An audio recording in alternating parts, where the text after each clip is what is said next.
gracious me. I've still got to fix this. So there's a bit of a space here, but I don't know if I want to take you in much further. I can't really move my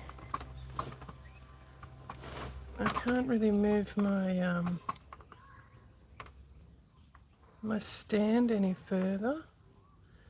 Let me just want to bring it a tiny bit more, and I bet it'll go tiny, just a tiny bit, oh come on YouTube, just give me a, okay, I'm going to leave it at that. There's a bit of a gap over this side here, over here, oh no, maybe not.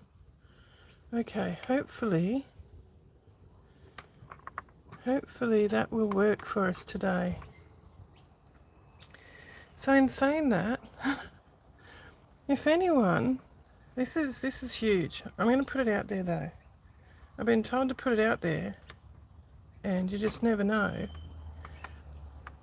If anyone would like to sponsor me, I desperately need a new ring light. I have this on my ring light, but the light's broken. It's so old and so worn out. The light, the pin, the USB port was snapped off when my dog accidentally stood on it. And just this morning, after lugging it around for months, I ended up cutting the cable off altogether because it's of no use anymore, and it was just getting in the way. And the whole thing is held together with duct tape, gaffer tape, sticky tape, goodness knows what else. So if anyone would be interested or in a position to sponsor me with a new ring light, that would be awesome. And this one's even bigger. My phone, I've got a Samsung A20 Ultra. It's over 5 years old. It's a great phone. I love it, as you can tell, which is why I still have it. But it is worn out. It keeps shutting down. I think I've actually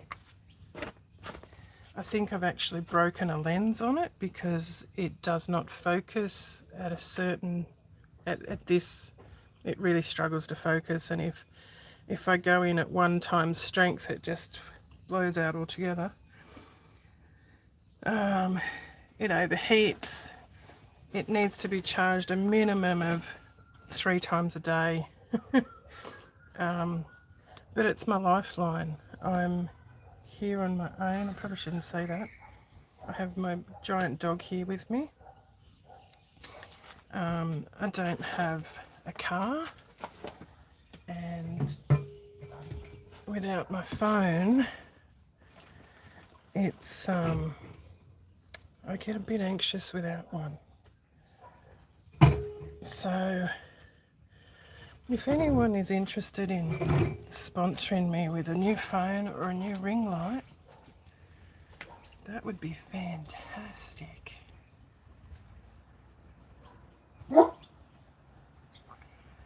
I'm enjoying my morning coffee. As you can see, this is my first coffee of the day. Often I'll settle at 1 coffee.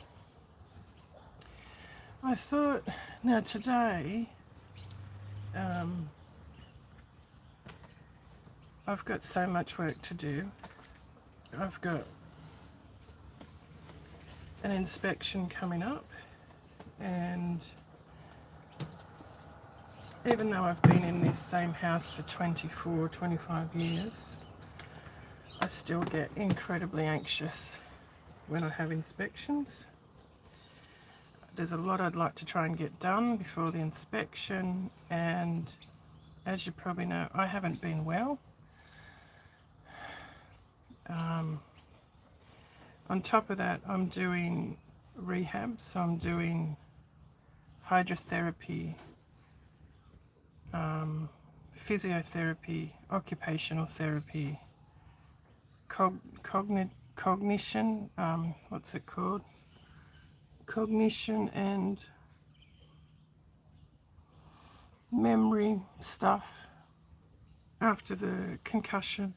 I'm doing really well, but it's wiping me out. It's absolutely wiping me out. I mean, I'm not someone who sits on my bum all day. I'm usually out in the yard. I'm digging. You know, I had a mattock recently digging. I'm still working on that project.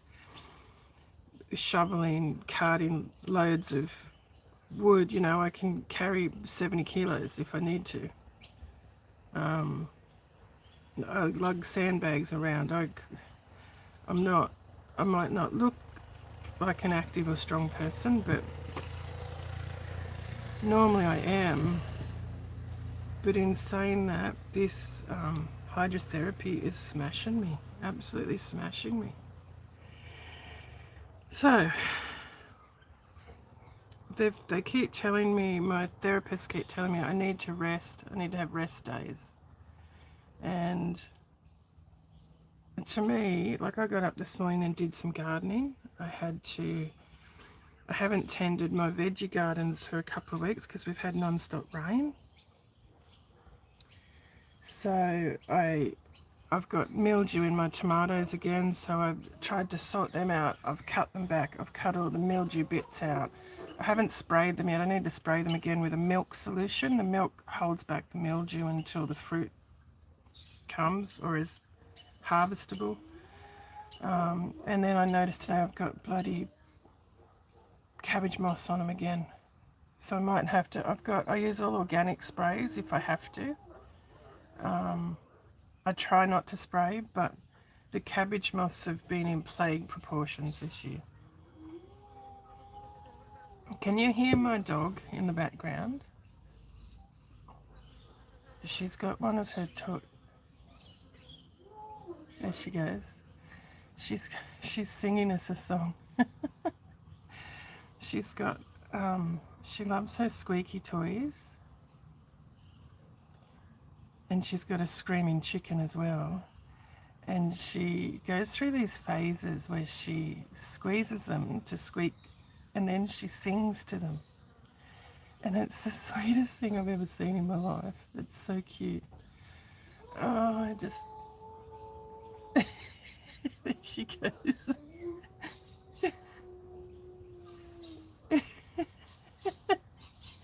The tail's wagging the whole time. She's so sweet. I've just realised I might have to stop this video. I just got some chicken out of the fridge that had been in there a couple of days and it's just starting to turn. I need to dispose of it and I've forgotten to do that. It's sitting on the bench and I'm wondering why there's blowflies starting to gather. Surely they can't smell that. It's like it's only just starting to turn. Goodness me. It's it's 2 chicken necks. That's all it is. 2 chicken necks. They're going to drive me insane. No, I'll keep pushing forward. I'll do it when I finish this, hey? Okay, so I've been working on my, what's it called? Vintage collage piece. I should do this last because I've got other things. I don't even know. I need to stand up to see how much you can see. Goodness, I've been prattling on a lot, haven't I? I might put that aside and come back to that. I wanted to show you, I've got to be careful with my coffee. I went away on the weekend for a couple of days, packed up all my stuff, packed up a bag of stuff to do some stitching while I was away. Didn't get any done. I was flat out the whole time.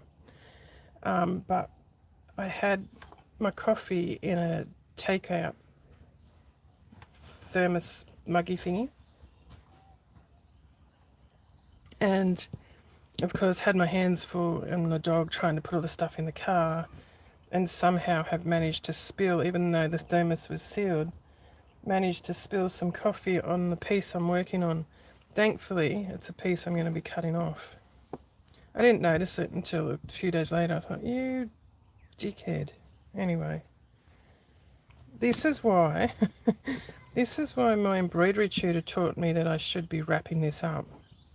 So you should have a piece of clean cotton or linen or tea towel. We used to use a tea towel, hand towel. Wrap your work in it each time you're not working on it. And another thing you shouldn't do, I do all the things wrong.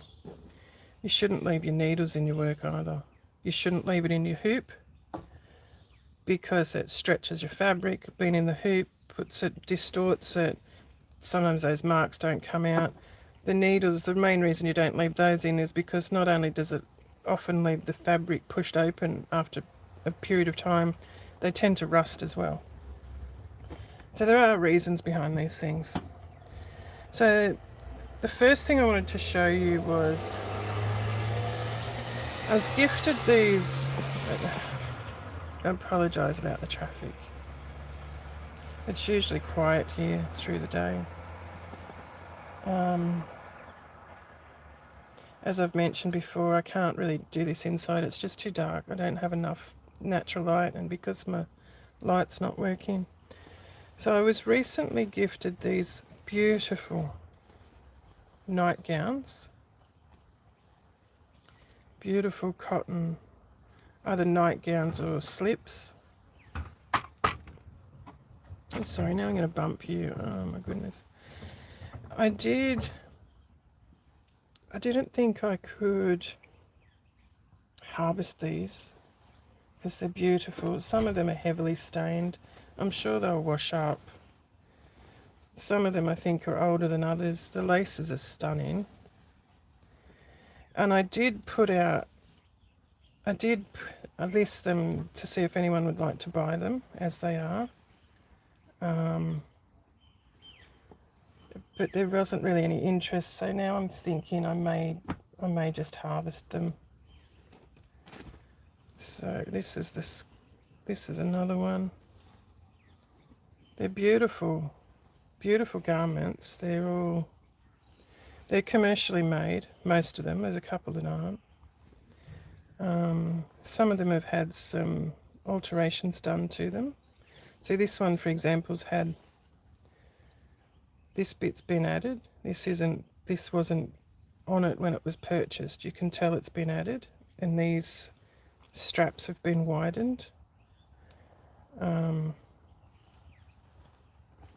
don't think this one has a label because they have altered it. Now this one's a skirt. This one's homemade. It's a skirt, petticoat, undergarment.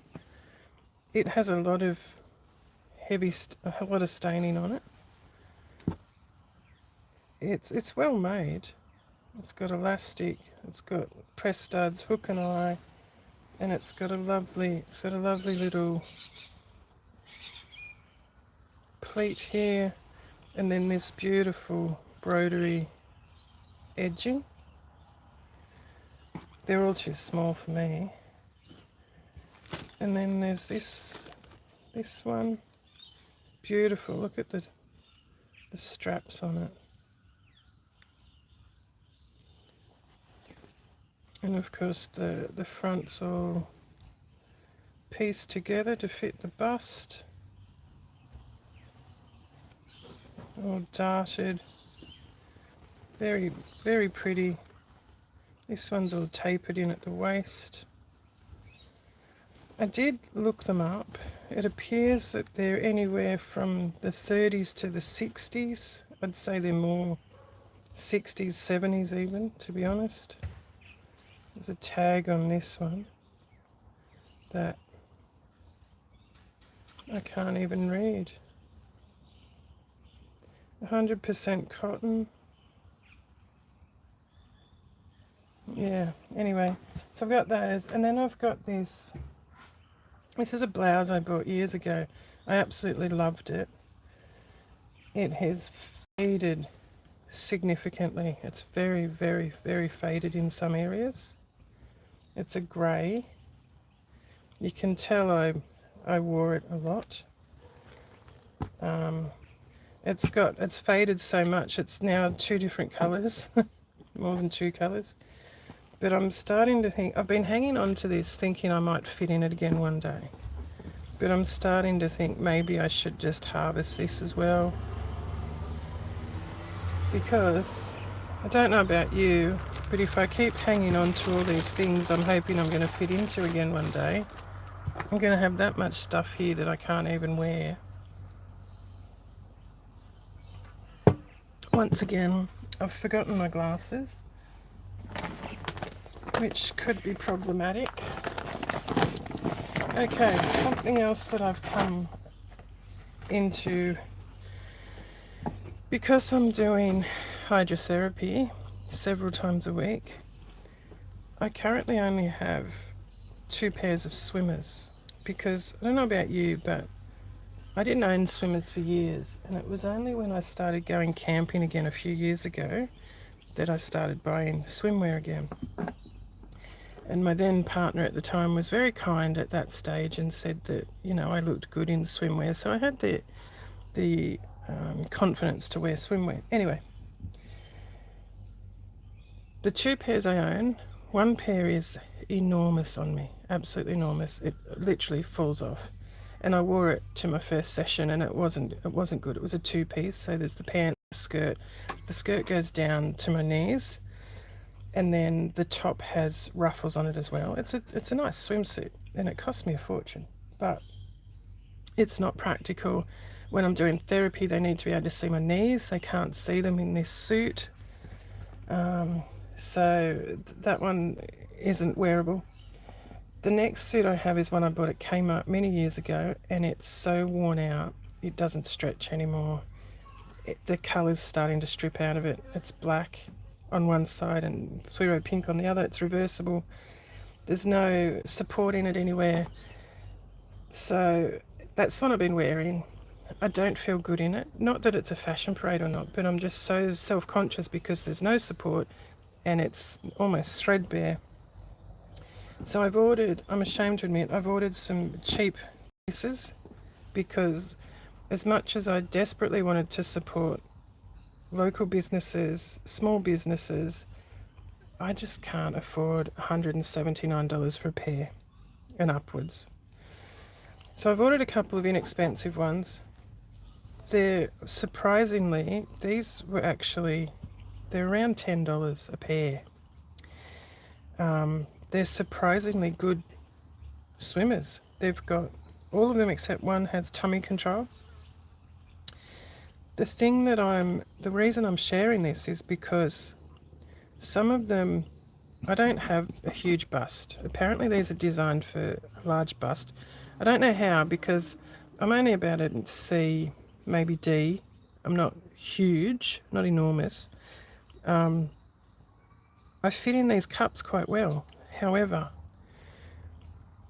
this neckline goes to about almost my belly button. It's quite a plunging, well, not my belly button, but it's a plunging neckline, and I'm not comfortable with it, and I'm afraid the girls are going to fall out. So what I've worked out is, if I put in line with the nipple mark here, I've worked out if I put an anchor stitch here, probably in black, I'll use like a crochet cotton, a pearl 8 or something. If I put an anchor stitch here, I still have a keyhole. It still creates a keyhole, but it holds the girls in. And I'm so excited about it, because even though in the images they didn't look like, there's only one pair that looked like it was plunging, but they've nearly all got this plunge. So this one, obviously I'll use white cotton, and again in line with the, if I put that, hold in that bar, woven bar or something, I'll put there, you still get a keyhole, but it holds everything together, and they sit really well. I'm quite happy. Even this one I think is okay. This one doesn't need it, because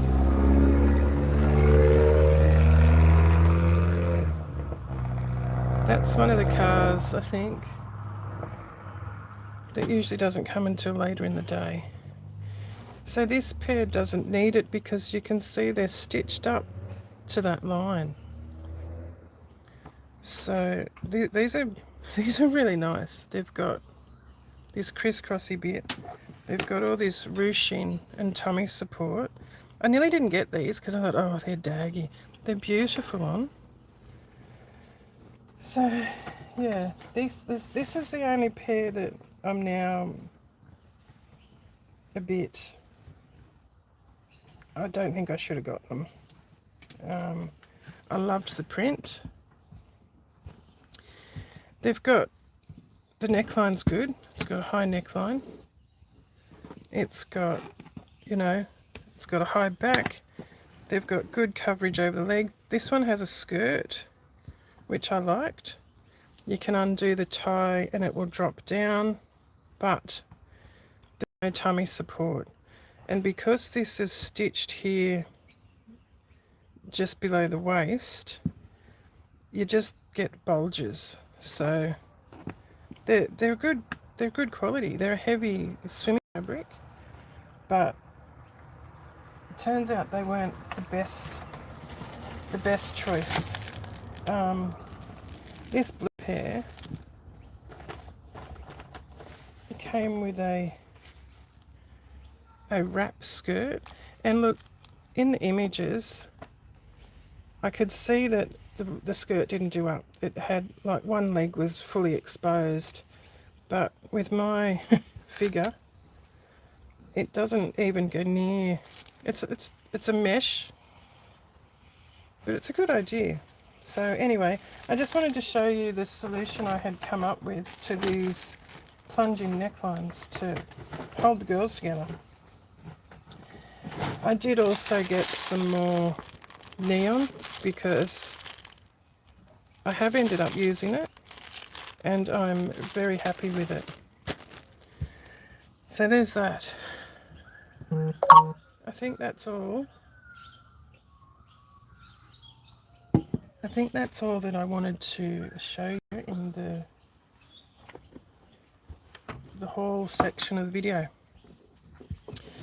Now back to the vintage collage piece.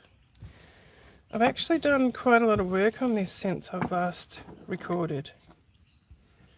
Where's my pointer? I don't really have one today. So I finished off not sure if I was finished. I finished off the cantha stitch, or the running stitch, down this side. I've finished needle turning. I was going to overturn all this, but I ran out. I misplaced that cotton. I think it's fallen out of my bag when I went away for the weekend. So I've ended up needle turning all around here.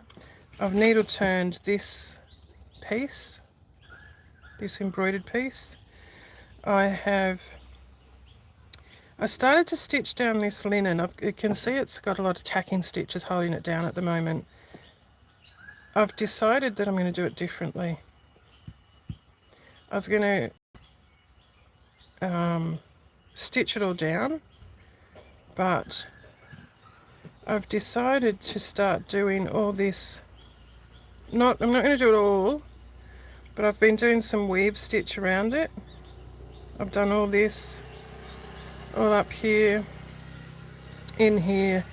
In here, however, I wanted some different texture.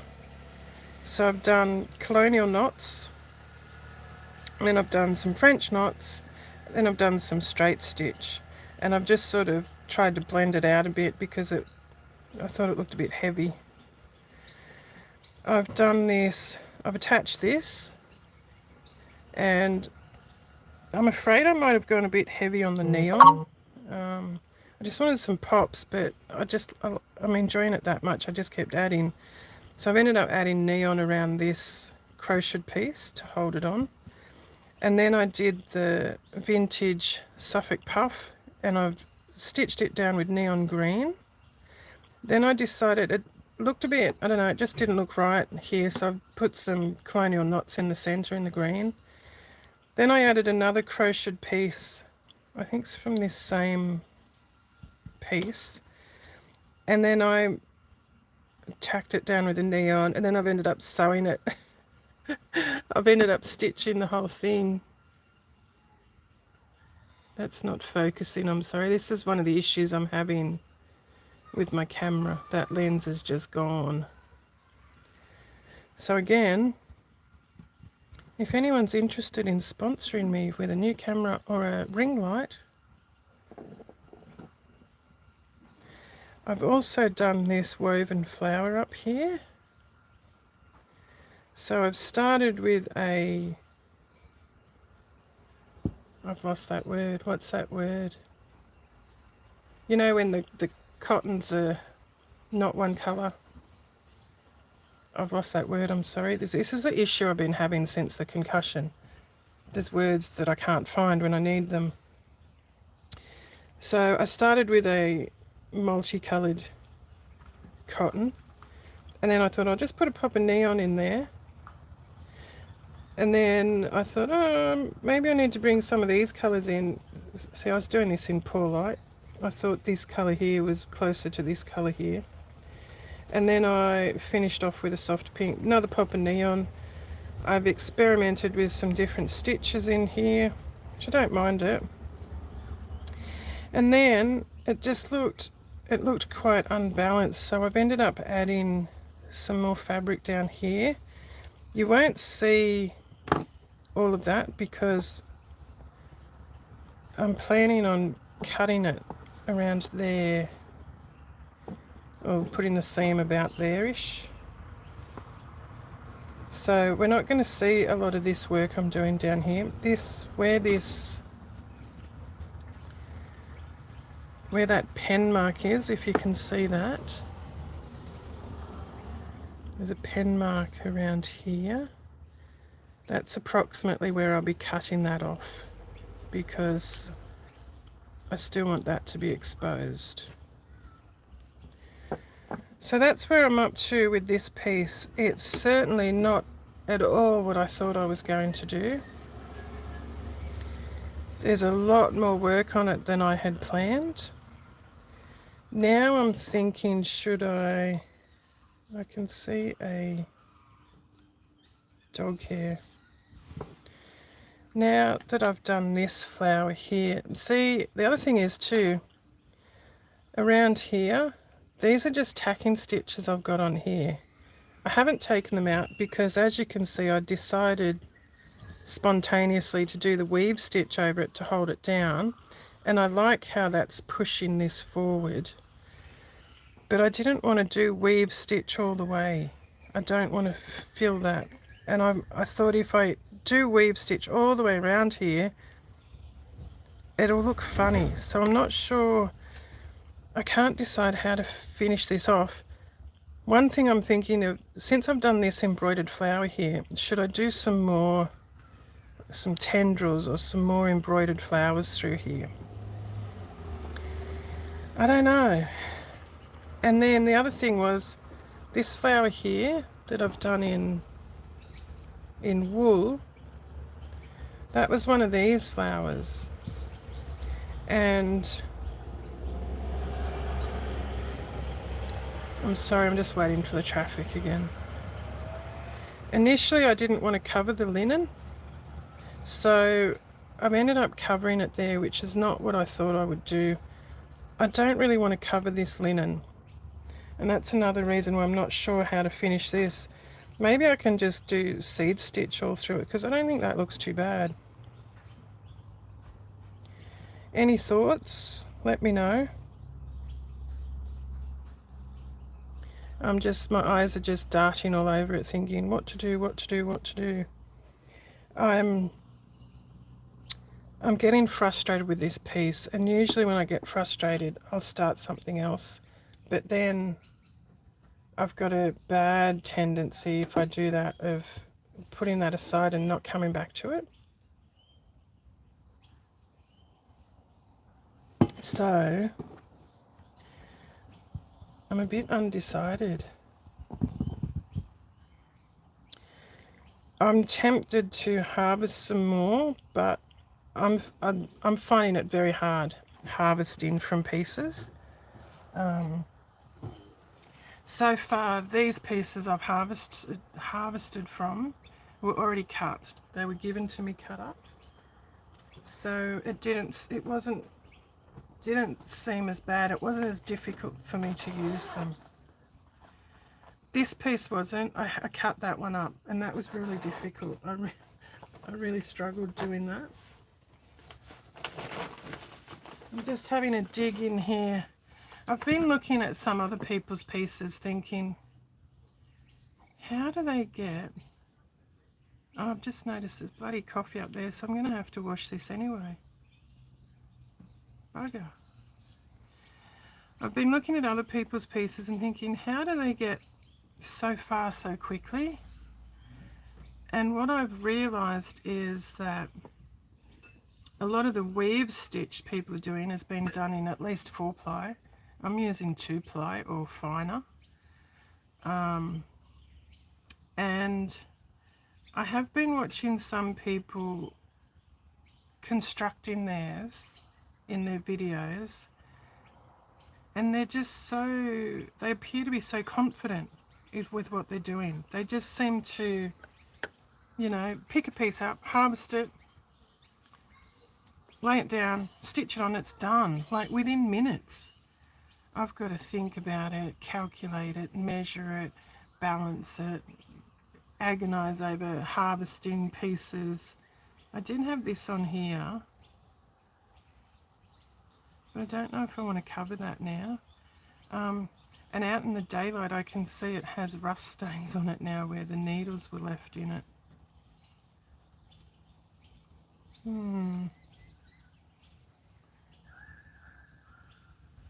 Do you use pieces that have rust stains or age spots on them? Let me know if you do. I'm trying to avoid them.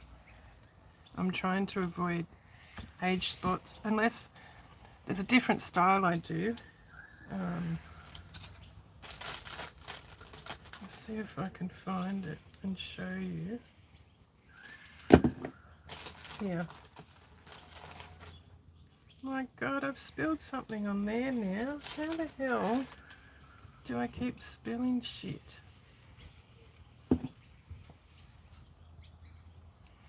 So this is another style I do, and this is vintage textiles, and that's all wet.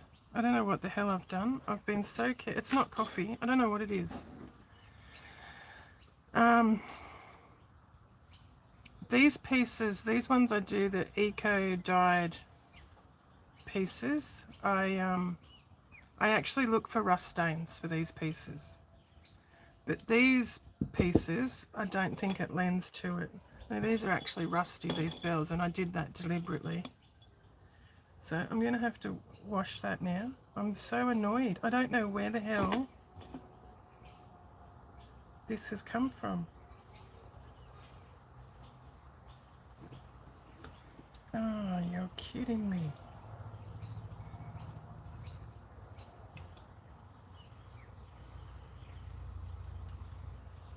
So, I'd picked up a can of Coke, and it has a hole in it. Look at that. That's where that's come from. What are the odds of that? My goodness. Tiny, tiny little microscopic hole. And as I have moved that over the top of my work like that, it's gotten Coke on it. Holy cow! That's ticked me off. I wanted to say other words then. I'm trying not to. So I'm going to have to pull the pins and needles out of this and try and hand wash this very gently. Oh my God.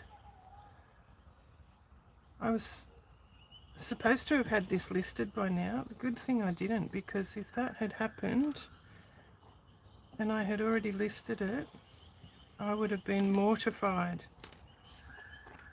Oh my goodness, it's all the way through there.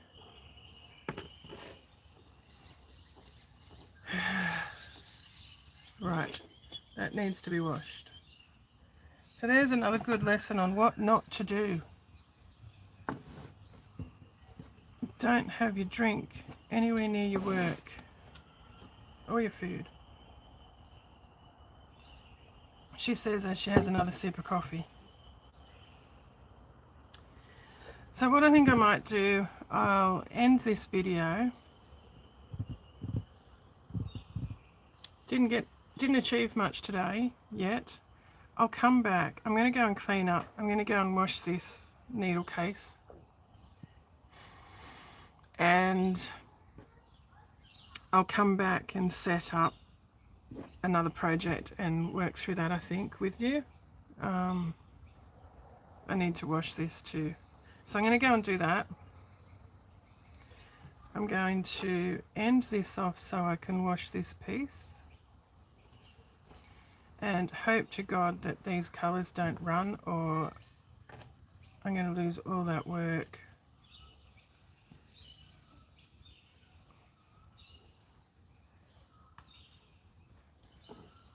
Just ending this off so I can wash it.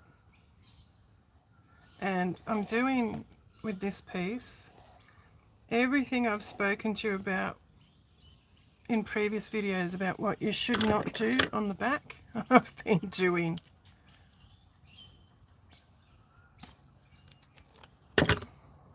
Okay, finish that piece off, remove that needle. Okay, now this needs to go for a wash, and this needs to go for a wash, and I need to make sure beside me nothing else needs a wash.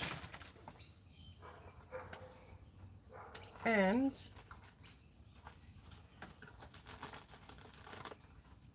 oh, I found more things. Bugger. I'll end here.